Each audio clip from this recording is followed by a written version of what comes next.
people, welcome to another edition of the finger-tapping frenzy we know and love. It's WWE SuperCard back in the UK with no Ninja Boy because he's at school. That's what happens when holidays are over. The kids go back to school. I'm left without my amigo, my compadre, my little sidekick, my partner in crime. He's not here. He's learning special stuff at big school, like intelligent things that'll help him in the big bad world. Not just the stats for Dean Ambrose in his common card in WWE SuperCard. So, it's just down to me. And what am I going to do today? I'm going to do two things for you today. Firstly, you've not really had a chance to see where I'm at, what my deck's doing, what I've been doing for the last couple of weeks while we've been in Florida.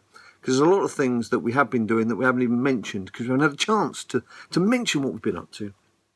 And beyond that, of course, this week, it's our first Road to Glory, we love it, for WWE SuperCard Season 2.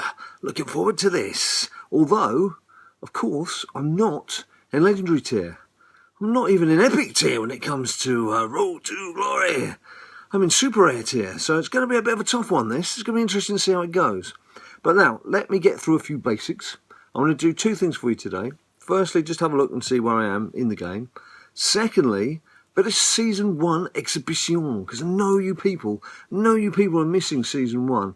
Quite a few of you are saying, can't we do some separate episodes on Season 1? That's probably taking things a bit too far. We don't want to have two different channels talking about the same game, basically. But I'm going to do some Season 1 exhibition and tell you that actually I'm actively playing it and still have some ambitions within Season 1. So I'll outline those to you too. So firstly, let's have a look at King of the Ring for Season 2. Now, what have I been doing with King of the Ring Season 2? I'll tell you what I've been doing. I've been chaining them, spamming them, call it what you will. Even while I was away, as soon as one finished, get in for the next one. And there's two main reasons for that.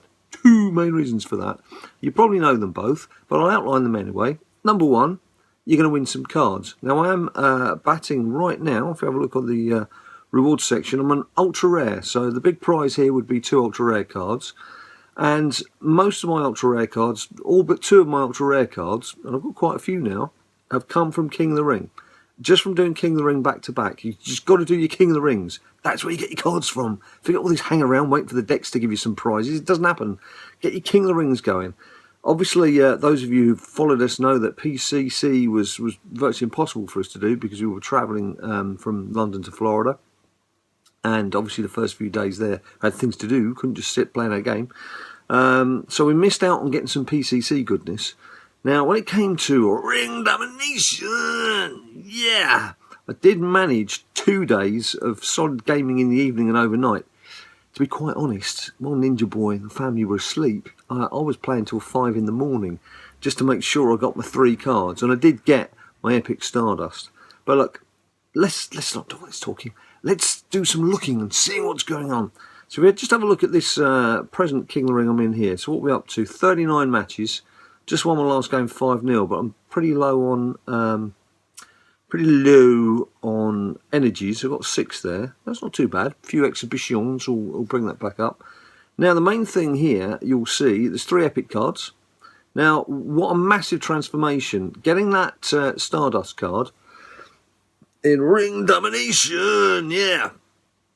That just tickled me over into epic level. And my very first deck card after going into epic was this fella.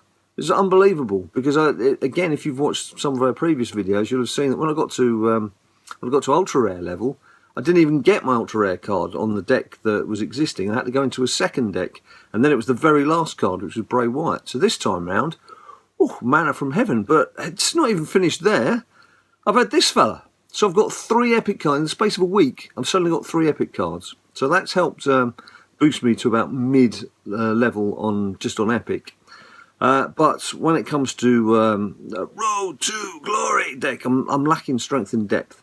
But this King of the Ring squad, apart from admiring the epic cards that have suddenly landed on my deck, which is something I like to do now and again, just admire my epic cards, you will see there's some cards here that perhaps look a bit out of place.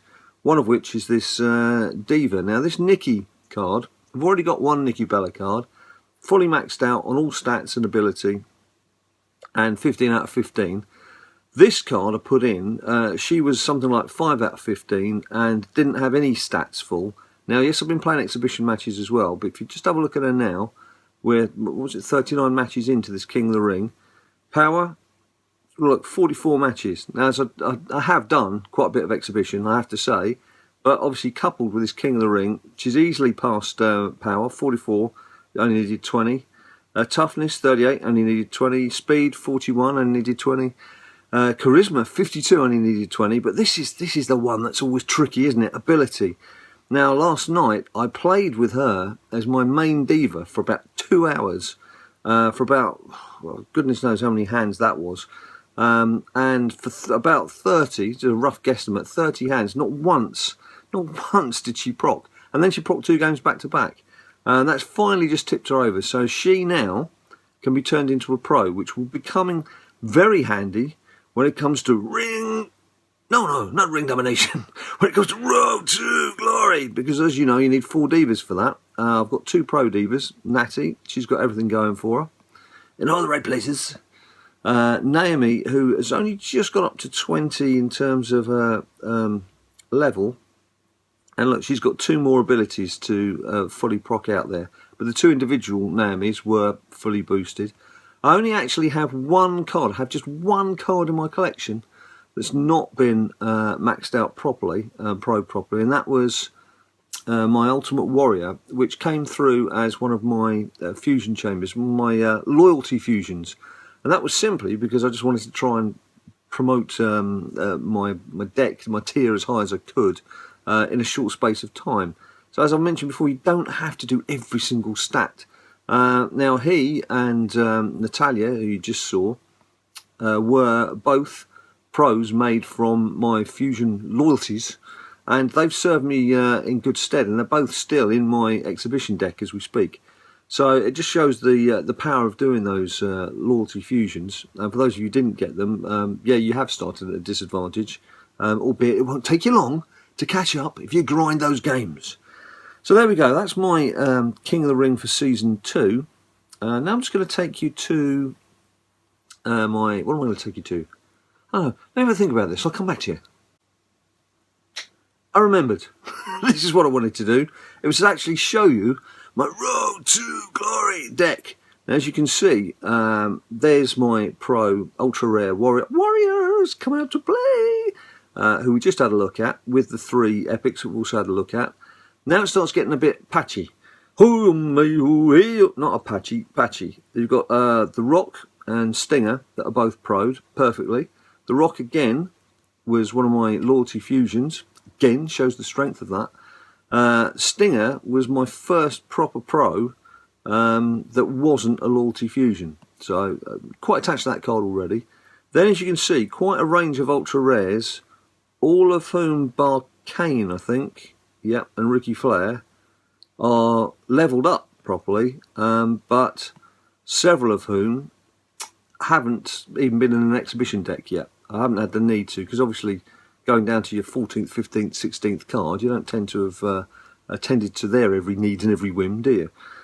With this Daniel Bryan, again, fusion card, this Daniel Bryan Super Rare is my 16th card, so I've got about 2/3 of a day, if I don't sleep, to try and boost that deck up. It's looking a bit flabby down at the bottom. It's looking a bit weak.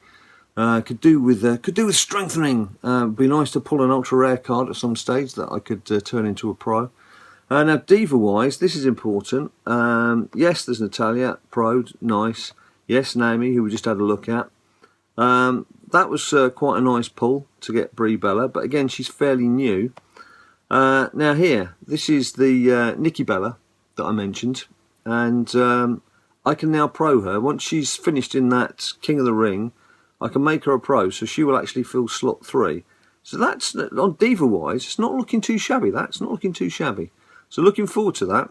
But that's all coming up. That's Thursday, Friday, Saturday, Sunday, and we will be doing one of our special longer shows. Now we're back in the UK, back in Blighty. Back on home turf, home soil. We'll be back to our more regular SuperCard videos. and there'll be a few other things besides as well. There's Seth Rollins' card in WWE Immortals, and of course Mano Ninja Boyo, which I'm winning 2-0 at the moment, and it's first to win 3 programs. He's going to get that special 2,500 credit pack, the combo pack, with all those lovely cards in. So Ninja Boy's got his work cut out there too. You've got all that to come over the next 6 or 7 days.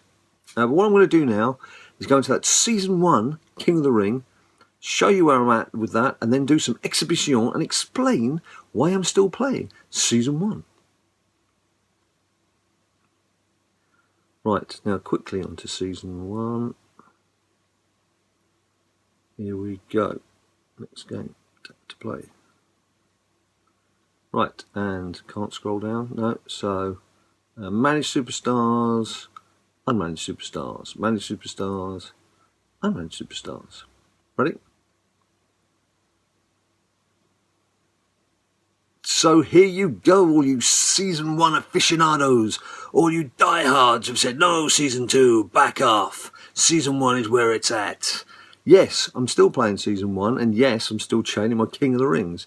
Now this particular one, I've been trying to run it so that the timing is pretty much the same as the Season 2 King of the Ring, and they are within a few minutes of each other, which does make monitoring the two a hell of a lot easier than if you've got to keep checking your blooming phone or your iPad or your Android every half an hour because you've got them going off separately.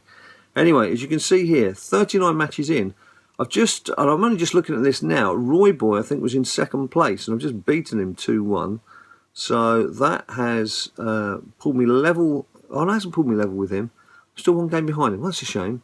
Top place, JT's lost 6. I've lost 8. If we go down, 8th place, 17 matches. Well, look. So I'm comfortably qualifying for the knockout stages, and it's very much doing the same method as before, which I shall just show you quickly now.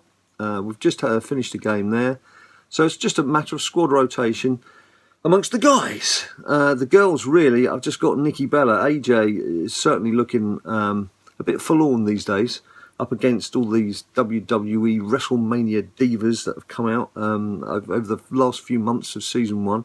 And I never quite got to the pro. I finally pulled a second diva that I could pro with Natalia when Season 2 had just started. So I actually converted those 2 Natalia cards into those 2 ultra rare cards, which is what enabled me to make a second ultra rare pro from the loyalty fusions.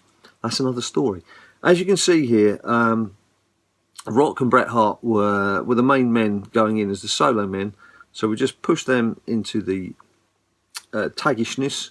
And then we pull up Undertaker and Sami Zayn from down below, who are fully boosted, and that'll do me for the next round of matches. And yeah, what I could really do with, I pulled Paige. My last WrestleMania reward from these King of the Rings was Paige, and I would dearly love if we just click on AJ and oh, I can't swap her out, can I? Can't swap her out. We can't do that because she's in mid-game. So I can't show you that way. What I will do, if we go into exhibition, I could show you in that mode instead, couldn't I? So here we have my Season 1 exhibition deck. The Rock Fusion obviously makes sense to keep him in place. I like Sami Zayn. I like this nice balanced team with my blue lefties and blue righties. And the last couple of Ring Domination cards, apart from looking a bit different and looking a bit spicy, have certainly helped bring some different attributes to my Season 1 deck. Yeah, Diva-wise, as I mentioned, there's Nikki. If I wanted to swap her out at the moment, AJ has been my backup card all along. Bree's there. Natalia Survivor's just been fed into one of my cards in Season 2. Can't remember which one now. It doesn't matter which, but so she's gone. But I do still have WrestleMania Brie Bella and WrestleMania Paige, who's just arrived as one of my more recent rewards. Now, I'd be quite keen to make a pro out of them. So rather than using these cards to feed into Season 2 cards, I'm keeping hold of these 2. I really fancy getting something that I can pro. I would dearly love to pro Paige. So I'm keeping hold of those, and I'm going to be battling on with my King of the Rings and with Exhibition deck. There are use for cards. Yes, you can feed these cards, the WrestleManias and the Survivors, into your Season 2 cards. No, you don't get as much bang for your buck. I think the common cards only give you 5 points if you put them into a Season 2 card, whereas if you put a Season 2 common in, it gives you 30 points, something like that. There's differences, basically. But when it comes to WrestleMania and the Survivor cards, obviously right now, they will certainly help you get a few levels up on your Ultra Rares and your Super Rares. But not if you want to play Season 1. Now, some of you may know Ninja Boy finally spent all of his Season 1 cards on some Ultra Rares for Season 2, and it's really helped him out. It's helped him out massively, in fact, but more of that to come when he returns to the camera very soon. But for me, Season 1, let's do a bit of exhibition just to show that we're still taking it seriously. So let's just get Nicky back into action. And that's the big thing with Season 1, is remembering your deck cards. It's Classy Freddy Blassie. It's a shame I never quite got my WrestleMania Classy Freddy Blassie, because he was certainly kicking my rear end quite a few times in matches. But it's just remembering to play your deck cards, because of course you don't have your deck cards in Season 2. So let's see how we get on. We'll do a quick 5 matches, just for old time's sake. You don't have to be a die-hard Season 1, you just might enjoy this little stroll down memory lane. I've certainly got all my tournament cards that I earned through the various competitions.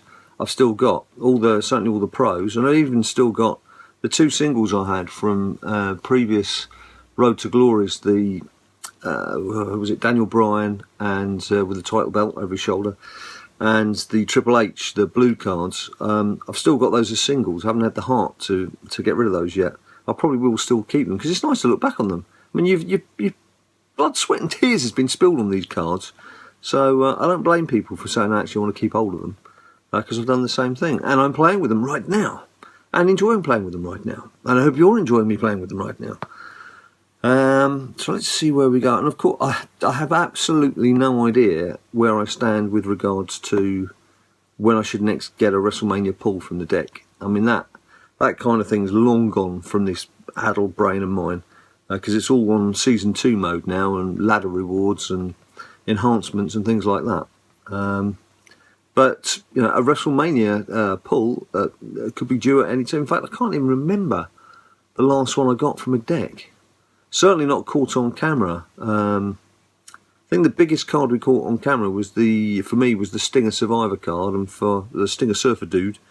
And for Ninja Boy, it was his Dolph Ziggler, which was quite funny when it happened. Classy Freddy Blassie, mustn't forget him. Let's get in there, Classy Freddy Blassie. It's a show. I do miss having Paul Heyman. I do miss seeing some of the managers on the cards. Although, of course, we don't yet know what the Season 2 Fusion Chamber is going to bring along. John Silver and the Pirates. They're keeping their secrets close to their treasure chest. They're not letting us know what's going on. They've hidden that map. They've got plans afoot. They'd be up to something, but they'd not be telling us what's going on.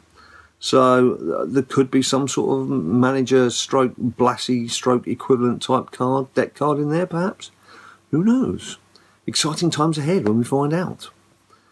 I do know for a fact that when it comes to Road to Glory, I won't be getting the Stinger card, because I'm just too low down. As I mentioned, and as you've seen earlier, I've only just broken into epic level, albeit in a spectacular way.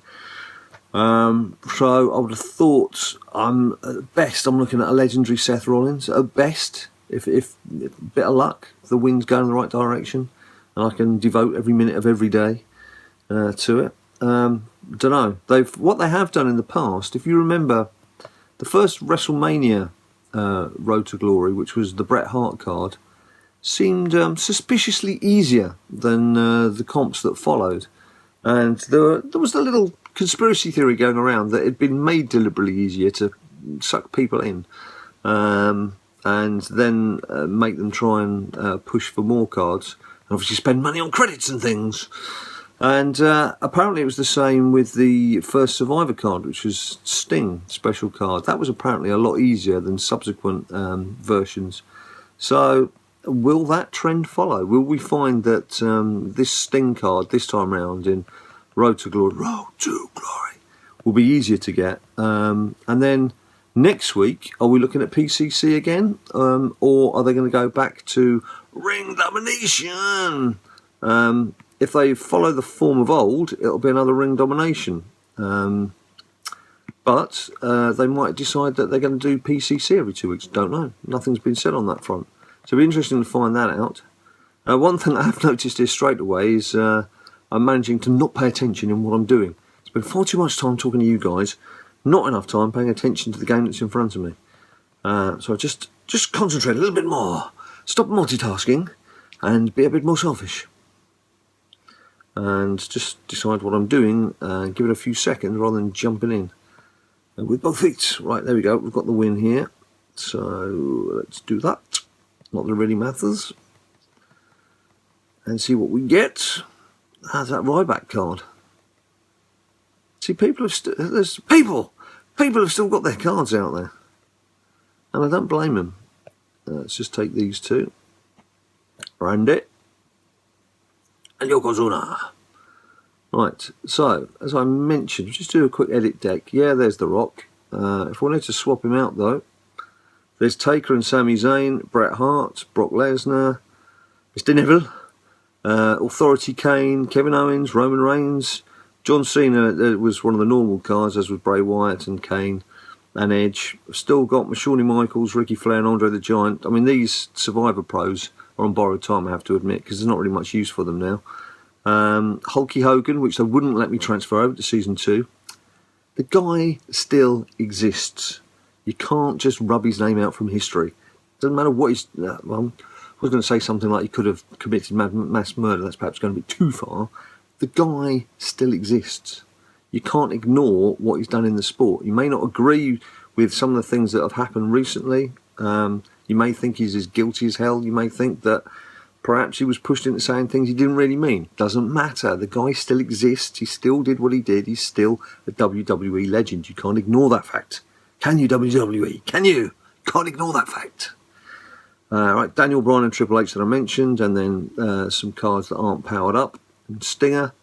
Got a feeling I'm going to stay with Stinger, just simply because it was such good fun when he landed. And a few others. So let's just do a couple more exhibition before I disappear for today, because I do have WWE Immortals, Seth Rollins to land. And the way I'm going to do that, for you guys who are interested, and if you're not interested, just watch the game for 30 seconds, is I've done the first row of the 5 challenges. Then for rows 2, 3, 4 and 5, which you get prizes at the end of each row, I'm going to leave them one bout short at the end of each row, so you can see me open the bronze pack, get the 15k, open the silver pack, and then get the Seth Rollins character. All in the same 10-15 minute WWE Immortals show. And then at the end of it, look, I've certainly got enough cash to buy a gold pack, so I shall do that as well. But that's coming up. Oh look, I did put Stinger in, didn't I? I didn't mean to do that. Never mind. Tag team. I better start taking this seriously then. Yeah. Let's pull in the Hardy Boys. He's got a Warrior. The Warrior card, WrestleMania Fusion, was the one card that I transferred over, simply because, as you know, I like Warrior as my avatar. So let's put Stinger in there. Oh, we've won the game. Let's put Stinger in there, just for the hell of it. Give him a little outing, just for old time's sake. Right, uno, dos, Dallas. Right, let's just take Stinger. Didn't mean to actually drop you in there, old boy. Let's get The Rock back in here. Right, last game. Let's make it a good one. Let's give us a WrestleMania card. A WrestleMania pick. Come on. You know you can do it. You know you want to. You know you've been saving it up for this moment. Classy Freddie Blassie. Nikki. She's blasted up as well. So is this going to be a draw? Because I don't think she procced. No, giving it to her. Thanks very much for that. Okay, right, charisma. I've lost my charisma. And so much toughness. There's got to be Undertaker against Brock Lesnar, appropriately. And Lesnar wins. Well, that's an interesting prediction for the future. So just the one card and an Undertaker winner. A reward of Undertakerishness. We'll do one more. Just the one more. Just the one more. Martin Greed. Let's go for Avinchadika. Avinchadika. I wonder if any of these people are bothered with season 2 or if they're still just tapping away in season 1. Little lost souls on the ground. It's The Rock against Corporate Kane. And The Rock takes that easily. Let's get Taker back in. This time we'll play the Classy Freddie Blassie card. Classy Freddie Blassie. I forgot to play. It's Kevin Owens, who we saw in Orlando against Dean Ambrose. Very good match, that. Dean Ambrose against Kevin Owens. I'm surprised they've not repeated that on a Raw show for people, because that was a decent show. Decent little battle. And Diva Speed. Right, let's go. Let's go, let's go, let's go. And 3-0 win. That's more like it. And the 2 pulls I get ha-ba-da, ha-da. It's how Liberace used to play the piano. Flipping energy card. And Sergeant Slaughter. Right, that'll do us for now. Bit of season 1. If you want to see some more season 1, let me know in the comments down below. If you want to find out when all our various videos are coming out, they are going to start coming, I won't say thick and fast, but a lot more frequently than while we've been away, say relaxing on holiday. It was a pretty full-on holiday, I have to say. So just follow us on Twitter, @BadLadDad. You'll find out when those videos are coming out. Follow us on Instagram for some behind-the-scenes pictures, @BadLadDad. Most important of all, though, if you want to see some more of this nonsense, please subscribe down below to BadLadDad. You can see more of me doing this, pointing at you. And, for now, goodbye.